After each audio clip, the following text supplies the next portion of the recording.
എന്നോട് സഹോദരൻ പങ്കുവച്ചത്, നമ്മൾ പ്രാർത്ഥിക്കേണ്ട, ഈശോ നമുക്ക് വേണ്ടി പ്രാർത്ഥിക്കും എന്നുള്ളൊരു ചിന്തയാണ്. അതെനിക്കും അതേ ആശയം. ഈശോയുടെ അടുത്ത് ഈശോ നമുക്ക് വേണ്ടി പ്രാർത്ഥിക്കും എന്നുള്ളതിൻ്റെ ഒരാശയം കുറച്ചും കൂടെ എനിക്കും ആഴത്തിലറിയാൻ പറ്റി. എനിക്ക് ഉണ്ടായത്, ഈ കടുകുമണിയുടെ ഉപമയെപ്പറ്റി ഒരുപാട് വ്യാഖ്യാനം കിട്ടിയെങ്കിലും അതിൻ്റെ ആ വലുപ്പത്തെക്കുറിച്ചും അല്ല അതിൻ്റെ ആ ഉറപ്പിനെക്കുറിച്ചും ഒക്കെയാണ് നമ്മളെ ബുദ്ധിയിലൊക്കെ ചിന്തി. എന്നാൽ ഈശോയിൽ നിന്ന് കിട്ടുന്ന ഒരു ചെറിയ, അത്രത്തോളം ഒരു തുരുമ്പാണെങ്കിലും ഒരു പൊടി പോലെയാണെങ്കിലും അതാണ് യഥാർത്ഥ ആ ഒരു ഇൻഫിനിറ്റിയിലേക്ക് നമ്മളെ നയിക്കുന്ന ആ ഒരു ഒരു ഒരു വ്യക്തത എനിക്ക് ഇന്നലെ കിട്ടി. Thank you. കൈയടിച്ച് ചേർത്താൽ നന്ദി പറയാം. നമ്മൾ പ്രാർത്ഥിക്കണ്ട എന്നുള്ള ആശയമില്ല. യേശു പ്രാർത്ഥിക്കുന്നു. ആ പ്രാർത്ഥിക്കുന്നതിൻ്റെ ഫ്രൂട്ട്സ്, അതിൻ്റെ ഫലം നമ്മളിലൂടെ ഒഴുകുന്നു. അത് ഒരു ടൈപ്പ് ഓഫ് പ്രെയറാണത്. ഇനി വേറെയും പല പ്രാർത്ഥനകളുണ്ട്. യേശു നമ്മളോടൊപ്പം പ്രാർത്ഥിക്കുന്നു, നമ്മളും യേശു ഒരുമിച്ച് പ്രാർത്ഥിക്കുന്നു. അപ്പോൾ അങ്ങനെ പല പ്രാർത്ഥനകളുണ്ട്. പക്ഷെ ഇത് വളരെ ശക്തമായ ഒരു പ്രാർത്ഥനയായിരിക്കും. വിശ്വാസമാണ് അതിൻ്റെ പ്രധാന ഘടകം. നമ്മൾ വിശ്വാസത്തിൽ ഈശോയോടൊപ്പം ഇരിക്കുക. മാത്രമല്ല, ഈശോ മനുഷ്യൻ്റെ കൂട്ടായ്മയിലൂടെ അല്ലാതെ ഒരു കാര്യവും ചെയ്യാറുമില്ല. രക്ഷാകര പദ്ധതി തന്നെ പരിശുദ്ധ അമ്മയിലൂടെ ഒരു സ്ത്രീയിൽ ജാതനായി. കണ്ടോ, രക്ഷാകര പദ്ധതി ദൈവവും മനുഷ്യനുമായുള്ള ഒരു കൂട്ടായ്മയിലാണ്. Praise the Lord. ഓക്കെ, അടുത്ത ആൾ വരാം. Sisters, yes.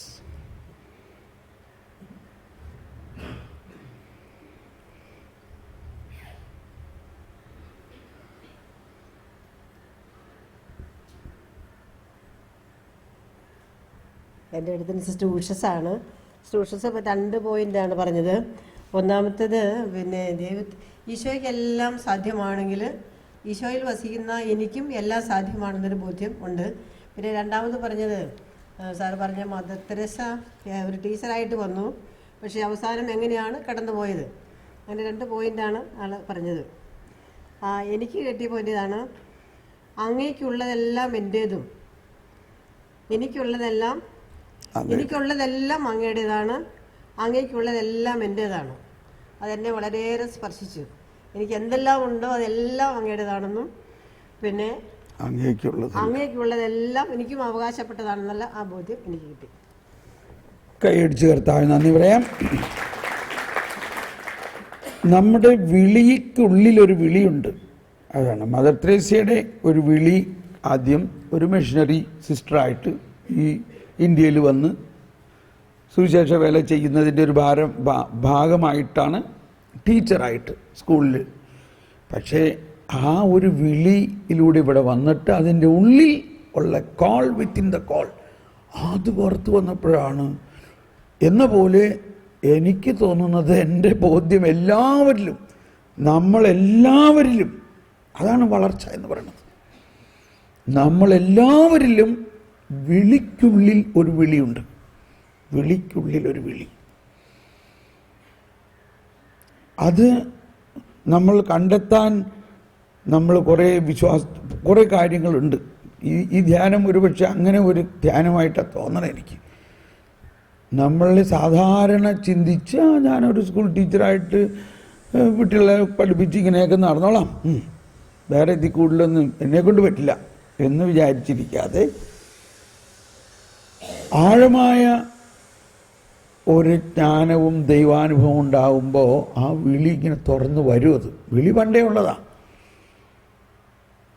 ഈ EWTN എന്ന ലോകത്തിലെ ഏറ്റവും വലിയ ടെലിവിഷൻ ചാനൽ ആരാണത്? Who is the founders? അതിൻ്റെ ഫൗണ്ടറസ് ഒരു മിണ്ടാമടത്തിലെ കന്യാസ്ത്രീയാണ്. മനസ്സിലാകണം. ഒരു മിണ്ടാമടത്തിലെ കന്യാസ്ത്രീയായ, അതായത് ആ മിണ്ടാമടത്തിൻ്റെ പരിമിതിയിൽ നിന്ന് പുറത്തിറങ്ങാൻ പാടില്ലാത്ത ഒരു കന്യാസ്ത്രീയുടെ മേൽ പരിശുദ്ധാത്മാവിൻ്റെ ആ കാരിസം പുറത്തു വന്നപ്പോൾ അതിനെക്കുറിച്ച് മദർ ആഞ്ചലിക്കയുടെ ബയോഗ്രഫിയിൽ പറയുന്നതാണ്.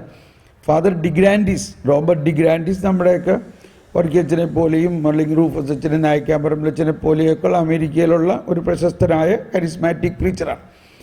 അവരൊരു അടുത്തായിരുന്നു. ഒരിക്കൽ അച്ഛൻ വിളിച്ചു പറഞ്ഞു, അഞ്ജലിക്ക നിൻ്റെ തലയിലൊന്ന് കൈവച്ച് ഞാൻ പ്രാർത്ഥിക്കട്ടെ. ഇല്ലില്ല, എനിക്ക് പരിശുദ്ധാത്മാവൊക്കെ ഉണ്ട്, ഇനി നിങ്ങളാരും കരിസ്മാറ്റിക്കാരെന്നും പറഞ്ഞ് തലയിൽ കൈവച്ചൊന്നും പ്രാർത്ഥിക്കേണ്ടെന്ന് പറഞ്ഞു. അങ്ങനെ ഇരിക്കുമ്പോൾ അഞ്ജലിക്കയുടെ സിസ്റ്റർ മദർ അഞ്ജലിക്കയുടെ അമ്മയും ആ മഠത്തിൽ കന്യാസ്ത്രീയാണെന്ന് ഓർക്കണം. അത് ഭയങ്കര രസമല്ലേ? അതായത് അപ്പൻ മരിച്ചു കഴിയുമ്പോൾ അമ്മ ഒറ്റയ്ക്കായപ്പോൾ അമ്മയ്ക്കും ആ വിളി കിട്ടി, അമ്മയും മിണ്ടാമഠത്തിൽ കന്യാസ്ത്രീയായി വന്നു. നോക്കിക്കോ വേണമെങ്കിൽ അമ്മമാരെ. അപ്പോൾ അങ്ങനെ അമ്മയും മകളും, അമ്മയ്ക്ക് ഒരു രോഗമായി കിടപ്പായപ്പോൾ മദർ അഞ്ജലിക്കും ഒരുപാട് രോഗശാന്തിയൊക്കെ കിട്ടിയിട്ടുള്ളതാണ്. അപ്പോൾ ഡിഗ്രാൻഡീസിനെ അച്ഛനെ വിളിക്കാമെന്ന് വെച്ചു. അങ്ങനെ ഡിഗ്രാൻഡീസ് അച്ഛനെ വിളിച്ചു, പറഞ്ഞു ഒന്ന് എൻ്റെ അമ്മയ്ക്ക് സുഖമില്ലെന്ന് കൈവച്ച് പ്രാർത്ഥിക്കണം. ഞാൻ ഓടി വരാമല്ലോ. ഓടി വന്നു അമ്മയ്ക്ക് പ്രാർത്ഥിച്ചു കഴിഞ്ഞ്, അപ്പോൾ സിസ്റ്റർമാരൊക്കെ അടുത്ത് മുട്ടുകുത്തി നിൽക്കുകയാണ്. അമ്മയ്ക്ക് പ്രാർത്ഥിച്ചു കഴിഞ്ഞ വഴി പെട്ടെന്ന് കൈ കൊണ്ടുവന്നു ഈ സിസ്റ്ററിൻ്റെ തലയിലും കൈവച്ച് പ്രാർത്ഥിച്ചു. കിട്ടിയ ചാൻസിൽ 2 ദിവസം കഴിഞ്ഞപ്പോൾ മദർ അഞ്ജലിക്ക് പറയാണ്, നീ എന്താ എന്നോട് ചെയ്തത്? എനിക്കിപ്പോൾ സംസാരിക്കുമ്പോൾ വേറെ ചില വാക്കുകളൊക്കെയാണല്ലോ വരണത്, ഭാഷാപരം. അപ്പോൾ അതിന് ഭാഷാപരം എന്നാ പറയണേ, ഗിഫ്റ്റ് ഓഫ് ടങ്സ്. അതെന്തെന്നാ കേട്ടോ. പക്ഷെ അത് കഴിഞ്ഞപ്പോൾ മുതൽ ഇവരുടെ സംസാര രീതിയും വചനം പറയലിനുമൊക്കെ ഭയങ്കര മാറ്റം. ആളുകളെല്ലാം അത് ശ്രദ്ധിക്കാൻ തുടങ്ങി. പാർലറിലിരുന്ന് പറഞ്ഞ ആൾക്കാരോട് 2 വചനമൊക്കെ പറയും. അവർ പറഞ്ഞ്, അമ്മ പറയണത് ഇത് വളരെ വലിയ കാര്യമാണല്ലോ, കുറച്ച് പേരെ കൂടുതൽ കൊണ്ടുവന്ന് ഇവിടെ ഇരുന്ന് പറയോ. പിന്നെന്താ, അവിടെ ജനം കൂടി. അപ്പോൾ ഒരാൾ പറഞ്ഞു, നമുക്കിത് ഇത് വീഡിയോയിൽ പിടിച്ചോ. അങ്ങനെ തുടങ്ങി. അവസാനം ഒരിക്കൽ പറഞ്ഞു, ഞങ്ങളുടെ സ്റ്റുഡിയോയിൽ വന്നൊന്ന് ക്ലാസ് എടുക്കാമോ? അതിനെന്താ, അതും ചെയ്യാം. പെർമിഷനോട് കൂടി മിണ്ടാമഠത്തിലെ സിസ്റ്റർ പുറത്ത് വന്ന് സ്റ്റുഡിയോയിൽ പോയി ടോക്ക് കൊടുത്തു.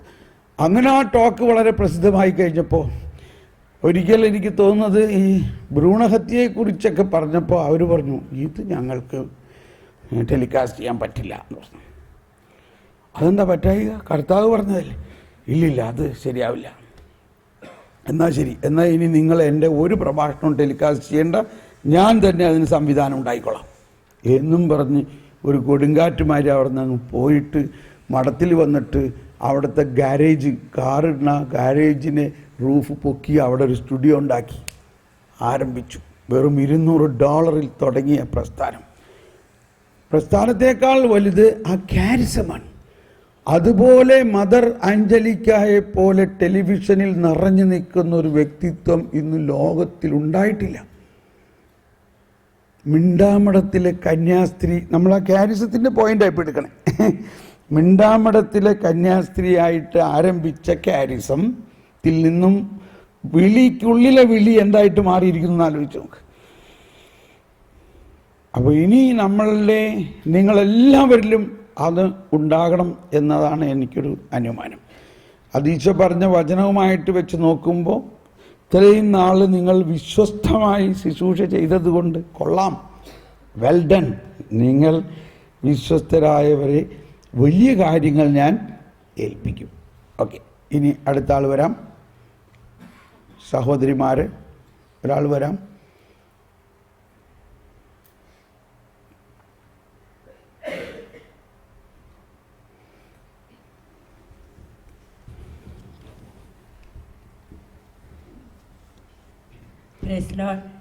എൻ്റെ അടുത്തിരുന്നത് തങ്ങമ്മ ചേച്ചി ആയിരുന്നു. തങ്ങമ്മ ചേച്ചി എന്നോട് പങ്കുവെച്ചത് ഇതാണ്: ഈശോ എനിക്ക് വേണ്ടി മരിച്ച് ഉദ്ധാനം ചെയ്ത ഈശോ. അപ്പം ഈശോ എൻ്റെ ഓഹരിയാണ്, എൻ്റെ അവകാശമാണ്. ഇനി എനിക്ക് വന്ന ബോധ്യം ഇത് തന്നെയായിരുന്നു: പൂർണ്ണമായവ ഉദിക്കുമ്പോൾ അപൂർണമായവ അസ്തമിക്കുന്നു. അതുപോലെ തന്നെ എന്നെ ഒത്തിരി സ്വാധീനിച്ചതാണ്: എനിക്കുള്ളതെല്ലാം ഈശോയുടേതാണ്, ഈശോയ്ക്കുള്ളതെല്ലാം എൻ്റേതുമാണ്. അപ്പോൾ എന്തിനാണ് ഞാൻ എൻ്റെ ദുഃഖത്തിൽ, എൻ്റെ വേദനയിൽ കഴിഞ്ഞുകൂടുന്നത്? ഈശോയെ മഹത്വപ്പെടുത്തുവാനും ഈശോയ്ക്ക് വേണ്ടി ജീവിക്കാനുള്ള വലിയ ബോധ്യത്തിലേക്ക് എന്നെ കൊണ്ടുവന്നു. കൈയടിച്ച് കർത്താവിന് നന്ദി പറയാം. വളർച്ചയുടെ വലിയ ഒരു രഹസ്യമാണത്. പഴയതിനെ വിട്ടാലേ പുതിയത് വികസിക്കുകയുള്ളൂ. പക്ഷേ അത് വിടാൻ നോക്കിയിരിക്കണ്ട. പുതിയത് പഴയതിനേക്കാളും മേൽത്തരമായതിൻ്റെ പേരിൽ പുതിയതിനെ സ്വീകരിക്കുമ്പോൾ, പുതിയ ബോധ്യങ്ങൾ വരുമ്പോൾ പഴയ ബോധ്യം താനെ പോകും. പക്ഷേ ഇത് തമ്മിൽ ഒരു ഫ്രിക്ഷൻ, ഒരു പ്രയാസം ഉണ്ടാകാൻ സാധ്യതയുണ്ട്. ഇവിടെയാണ് പരിശുദ്ധാത്മാവിൻ്റെ സഹായം ആവശ്യമായിട്ടുള്ളത്. പക്ഷേ നമ്മളിങ്ങനെ ഞാൻ പണ്ടേ മുതൽ എനിക്ക് ഈ ഒരു ബോധ്യത്തിലാണ്, അത് ഞാൻ വിടില്ല എന്ന് പറഞ്ഞിരിക്കുകയാണെങ്കിൽ ആ ബോധ്യത്തിലിരിക്കുള്ളൂ. അപ്പോൾ വളരണം എങ്ങനെയാണ് പിന്നെ? അപ്പോൾ വളർച്ചയിൽ നമ്മൾ രാവിലെ പറഞ്ഞു, അമ്മ തെരേസയുടെ ആഭ്യന്തരകർമ്മത്തിൽ ഒരു 10 ലെവലിലുള്ള പ്രാർത്ഥനയെങ്കിലും ഉണ്ടെന്നാണ്, 10 ആണ് പറഞ്ഞിരിക്കുന്നത്. അവിടെ നമ്മൾക്ക് ഒരുപക്ഷെ കരിസ്മാറ്റിക്കാരായ നമുക്ക് പരിശുദ്ധാത്മാവ് നിരവധി വ്യത്യസ്ത പ്രാർത്ഥനാ തരങ്ങൾ നമ്മളെ പഠിപ്പിക്കും. വിശ്വാസത്തിൻ്റെ വ്യത്യസ്തമായ പടികളിലൂടെ നമ്മൾ കടന്നു പോകണം. അപ്പോൾ ഈ ഒരു ആശയം ശക്തമായി നമ്മളിലുണ്ടാകണം. പുതിയത് നമ്മളോട് എപ്പോഴും പരിശുദ്ധാത്മാവ് പറഞ്ഞുകൊണ്ടിരിക്കുകയാണ്. എപ്പോഴും എല്ലാ ദിവസവും നമുക്ക് പുതിയ കാര്യങ്ങൾ പഠിപ്പിക്കാനാണ് ആഗ്രഹം. Price the Lord. നമുക്കൊന്ന് കരമുയർത്തി സ്തുതിക്കാം. യേശുവേ സ്തോത്രം, യേശുവേ നന്ദി. Hallelujah, hallelujah, hallelujah.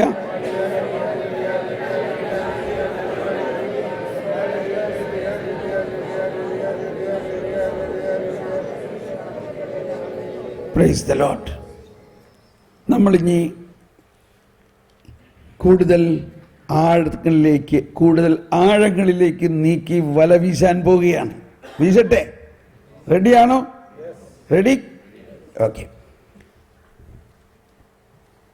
ഞാൻ പൂർണ്ണമായിട്ട് ലൂക്ക 12:12 എന്ന് പറഞ്ഞാൽ എന്ത് പറയണമെന്ന് പരിശുദ്ധാത്മാവ് തന്നെ പറയണം. ഇതേവരെ കുഴപ്പമൊന്നുമില്ലല്ലോ.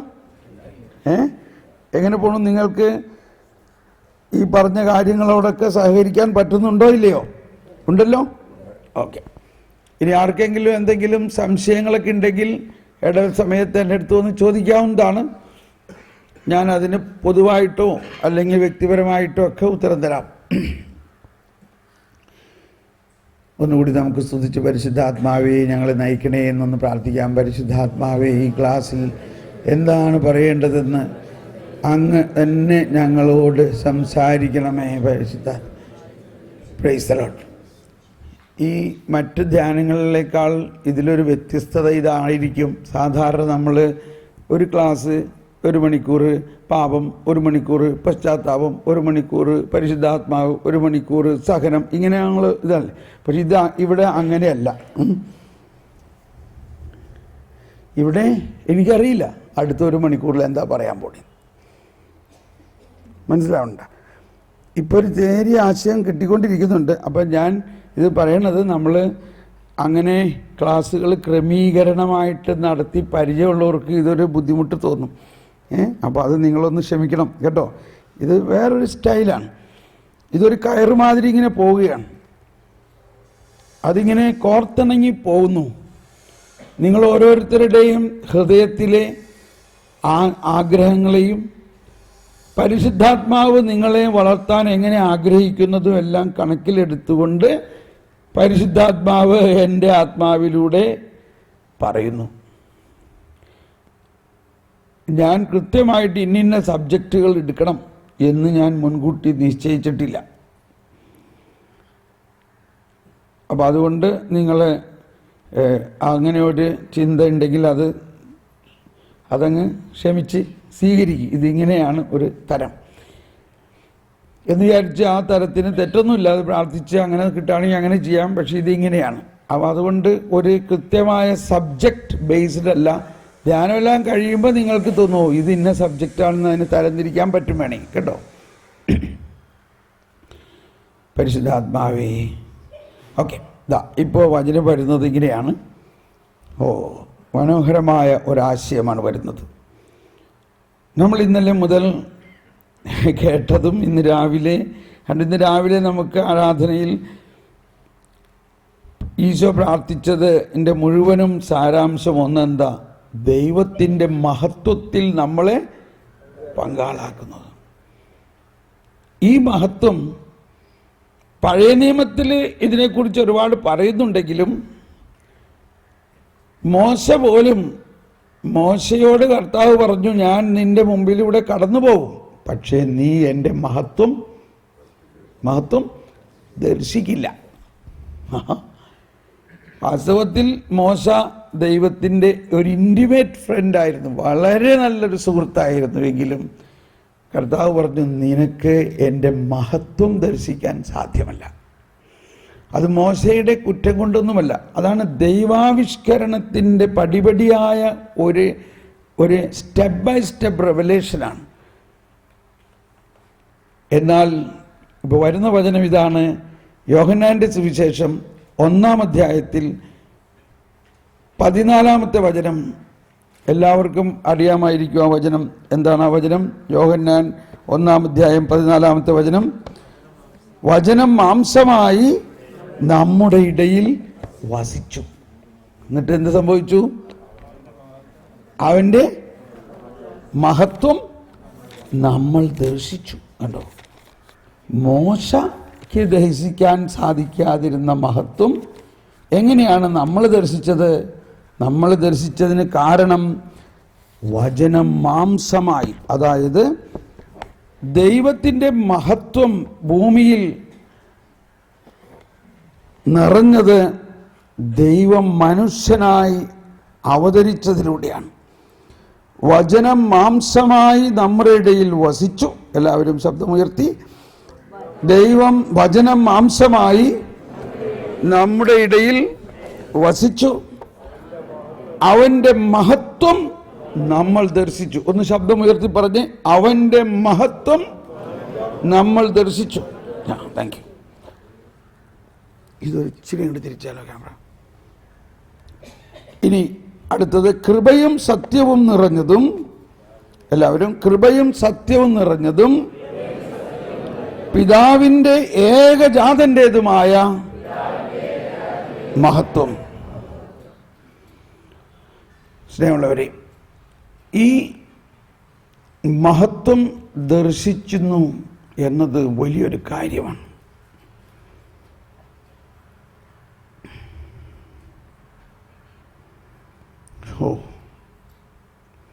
വാസ്തവത്തിൽ നമ്മളെല്ലാവരെയും ദൈവം കാണുന്നത് അങ്ങനെയാണ്. ദൈവം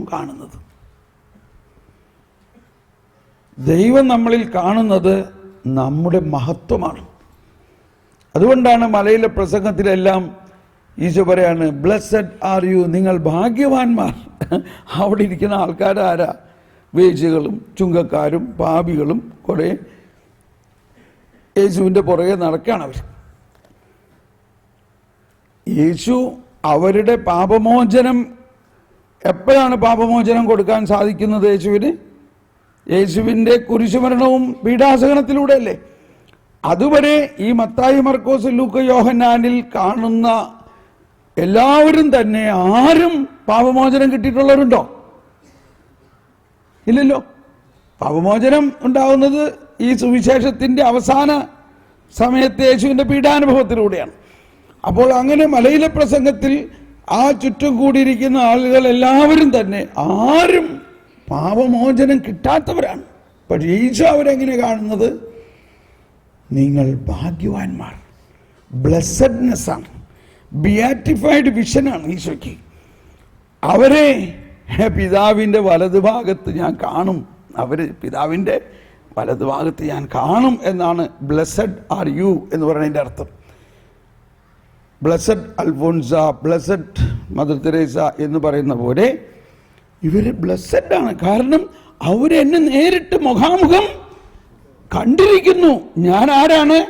ഞാനാകുന്ന യേശു ദൈവം മനുഷ്യനായി അവതരിച്ച മഹത്വം നിറഞ്ഞു നിൽക്കുന്ന അവസ്ഥ കാണാനുള്ള ഭാഗ്യം ഇവർക്കുണ്ടായല്ലോ. എത്ര പ്രവാചകന്മാർ ഇത് കാണാൻ ആഗ്രഹിച്ചു, അവർക്ക് കാണാൻ സാധിച്ചോ? ഇല്ല. മോശയ്ക്ക് തന്നെ കാണാൻ സാധിച്ചില്ല. ആ മോശ താബോർ മലയിൽ ഈശോ പ്രാർത്ഥിച്ചു കൊണ്ടിരിക്കുമ്പോൾ അവന്റെ മുഖം രൂപാന്തരപ്പെട്ടു. അവൻ മഹത്വത്തിൻ്റെ പൂർണ്ണ ഒരു അനുഭവത്തിലേക്ക് വന്നപ്പോൾ ഇതാ മോശ കണ്ടു മഹത്വം. അപ്പോഴാണ് മോശ കാണുന്നത്. മോശയും ഏലിയായും കണ്ടു.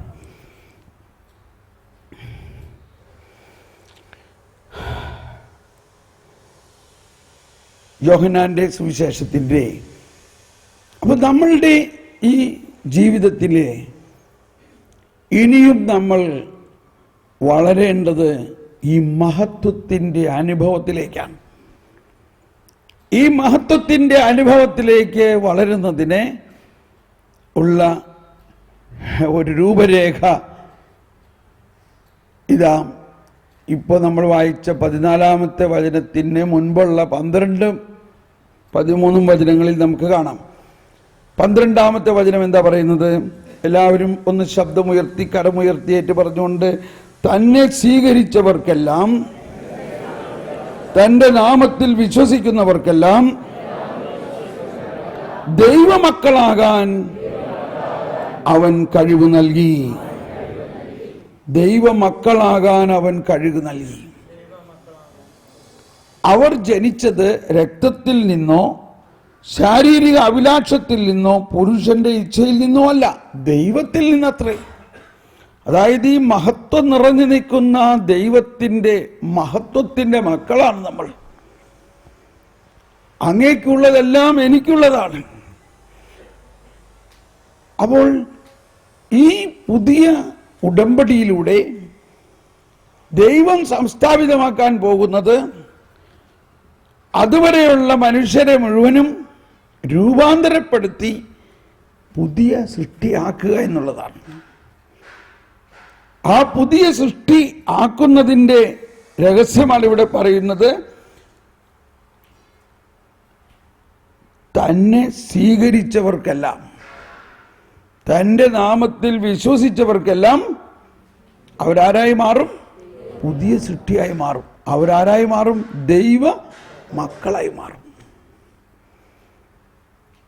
ദൈവമക്കളായി മാറിക്കഴിയുമ്പോൾ ദൈവത്തിൻ്റെ പിതാവേ എന്ന് വിളിക്കുമ്പോൾ പിതാവും പുത്രനുമായിട്ടുള്ള ബന്ധത്തിൻ്റെ ഏറ്റവും വലിയ രഹസ്യം ഇതാണ്.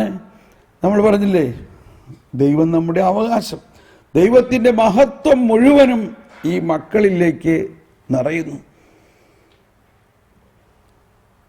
ഇപ്പോൾ ഒരാശയം വരുന്നത്, നമ്മൾ പണ്ടേ മുതലേ പറയാറുള്ളതാണ്, പുതിയ സൃഷ്ടിയാവുക എന്നതാണ് സർവപ്രധാനം എന്നുള്ളത് നമ്മൾ പ്രാരംഭ ധ്യാനത്തിലൊക്കെ ഇഷ്ടം പോലെ പറഞ്ഞിട്ടുള്ളതാണില്ലേ? ആണോ അല്ലയോ? പക്ഷെ എന്നിട്ട് നമ്മളെ ഒന്ന് നോക്കിയേ എന്ന് പറഞ്ഞാൽ നമ്മളെ തന്നെ ഒന്ന് നോക്കിയിട്ട് എന്താ ഇപ്പോൾ തോന്നണേ? നമ്മുടെ പുതിയ സൃഷ്ടിയാകുന്ന പ്രോസസ്സ് കഴിഞ്ഞോ? കുറേ ആയിട്ടുണ്ടില്ലേ? അപ്പോൾ നമ്മൾ സാക്ഷ്യങ്ങൾ ഇതേ പണ്ട് ഞാനിങ്ങനെ കള്ളും കുടിച്ച് അങ്ങനെ ഇങ്ങനെയൊക്കെ നടന്ന ആളായിരുന്നു. അത് കഴിഞ്ഞ് ധ്യാനം കൂടി കഴിഞ്ഞപ്പോൾ പ്രൈസ് ദി ലോർഡ് പുതിയ സൃഷ്ടിയായി. ആ സ്വഭാവങ്ങളൊക്കെ പോയി. പക്ഷേ അതുകൊണ്ട് പുതിയ സൃഷ്ടിയാകൽ തുടങ്ങിയിട്ടേ ഉള്ളൂ. ഇതാ ഒരു വചനം വരുന്നു. റോമർ 8-ാം അധ്യായത്തിൽ പറയുന്നുണ്ട്. ആ മഹത്വീകരിക്കപ്പെടുന്ന ഒരവസ്ഥയെ കുറിച്ച് പറയുന്നുണ്ട്. അതായത് താൻ വിളിച്ചവരെ എവിടെയാണ് 8:29 മുൻകൂട്ടി അറിഞ്ഞവരെ തൻ്റെ പുത്രന്റെ സാദൃശ്യത്തോട് അനുരൂപനാക്കാൻ മുൻകൂട്ടി നിശ്ചയിക്കുകയും ചെയ്തിരിക്കും. ഒന്നെല്ലാവരും ആ വചനം ഒന്ന് ശബ്ദമുയർത്തിയേറ്റ് പറഞ്ഞ്. ബൈബിളിൽ ഇല്ലാത്തവരൊക്കെ ഇവിടെ ബൈബിളൊക്കെ അവിടെ ഒരു മേശപ്പുറത്തിരിക്കണ്ടായിരുന്നു തോന്നണം. അവിടെ ബൈബിളിൽ തന്നെ നോക്കി വായിക്കണേ. നിങ്ങളത് നോക്കി വായിക്കി. കയ്യിൽ കൊണ്ടിരുന്നിട്ടില്ലെങ്കിൽ അടുത്തിരിക്കുന്ന ആളുടെ ബൈബിളിൽ നോക്കി വായിക്കണം കേട്ടോ. ഒന്നെല്ലാവരും ശബ്ദമുയർത്തി. അവിടുന്ന് മുൻകൂട്ടി അറിഞ്ഞവരെ തൻ്റെ പുത്രന്റെ സാദൃശ്യത്തോട് അനുരൂപരാകാൻ മുൻകൂട്ടി നിശ്ചയിക്കുകയും ചെയ്തു. എല്ലാം മുൻകൂട്ടി എന്ന് പറയണില്ലേ? പിന്നെ ഇപ്പൊ നമ്മൾ എന്താ ചെയ്യേണ്ട? പിന്നെ നമ്മളങ്ങ് വിശ്വസിക്കണം. നമ്മൾ ഇങ്ങനെയൊക്കെ നമുക്ക് വേണ്ടി ഇങ്ങനെയെല്ലാം ദൈവം മുൻകൂട്ടി ചെയ്ത് കഴിഞ്ഞിരിക്കുന്നു എന്ന് വിശ്വസിച്ചാൽ മതി. തുടർന്ന് ഇത് തൻ്റെ പുത്രൻ അനേകം സഹോദരരിൽ ജാതനാകുന്നതിന് വേണ്ടിയാണ്. ഇനി അടുത്ത വചനം കേട്ടോ. അവൻ എല്ലാവരും അവൻ മുൻകൂട്ടി നിശ്ചയിച്ചവരെ അവിടുന്ന് വിളിച്ചവരെ നീതീകരിച്ചു, നീതീകരിച്ചവരെ മഹത്വീകരിച്ചു, അഥവാ മഹത്വപ്പെടുത്തി. Price the Lord. കണ്ടോ, ഇപ്പോൾ പടിപടിയായിട്ടുള്ള സ്റ്റെപ്പ് കാണുന്നുണ്ടല്ലോ. ഇതിലിപ്പോൾ നമ്മൾ എവിടെയാ? നമ്മൾ ഏത് സ്റ്റെപ്പിലാണ്? വിളിച്ചവരെ വിശുദ്ധീകരിച്ചു, വിശുദ്ധീകരിച്ചവരെ നീതീകരിച്ചു, നീതീകരിച്ചവരെ മഹത്വീകരിച്ചു. ഇതെല്ലാം പരിശുദ്ധാത്മാവിൻ്റെ പ്രവർത്തനമാണ് സ്നേഹമുള്ളവരെ. നമ്മൾ ഒന്നും ചെയ്യണ്ട. നമ്മൾ ഈ പരിശുദ്ധാത്മാവിൻ്റെ പ്രവർത്തനത്തെയും യേശുവിൻ്റെ വരവിലൂടെ എന്താണ് ദൈവം നമ്മളിലൂടെ ആഗ്രഹിക്കുന്നത്, നമ്മളെ രൂപാന്തരം, നമ്മളൊന്നും ചെയ്യണ്ട. ആരാ ചെയ്യുന്നതെല്ലാം ആരാ? കർത്താവാണ്. Come back to John. യോഹന്നാനിലേക്ക് പോകാം. അവിടെ നമ്മളിപ്പോൾ 12, 13 വായിച്ചു, 14 വായിച്ചു. 16-ാമത്തെ വചനത്തിൽ ഇതിൻ്റെ മറ്റൊരു രൂപരേഖ പറയുകയാണ്. യോഹന്നാൻ 1:16. അവൻ്റെ പൂർണ്ണതയിൽ, കണ്ടോ, പൂർണ്ണമായവ വരുന്നു. Praise the Lord. ഒന്നെല്ലാവരും കരമുയർത്തി ശബ്ദമുയർത്തി. അവൻ്റെ പൂർണ്ണതയിൽ നിന്ന് നാം എല്ലാം കൃപയ്ക്ക് മേൽ കൃപ സ്വീകരിച്ചിരിക്കുന്നു. ഒന്നുകൂടി. അവൻ്റെ പൂർണ്ണതയിൽ നിന്ന് നാം എല്ലാം കൃപയ്ക്ക് മേൽ കൃപ സ്വീകരിച്ചിരിക്കുന്നു. ഇറ്റ് ഈസ് എൻ ഓൾറെഡി കണ്ടീഷനാണ്. സ്വീകരിച്ചിരിക്കുന്നു. അവൻ്റെ പൂർണ്ണതയിൽ നിന്ന് നാം എല്ലാം കൃപയ്ക്ക് മേൽ കൃപ സ്വീകരിച്ചിരിക്കുന്നു. ഒരു സെക്കൻഡ്.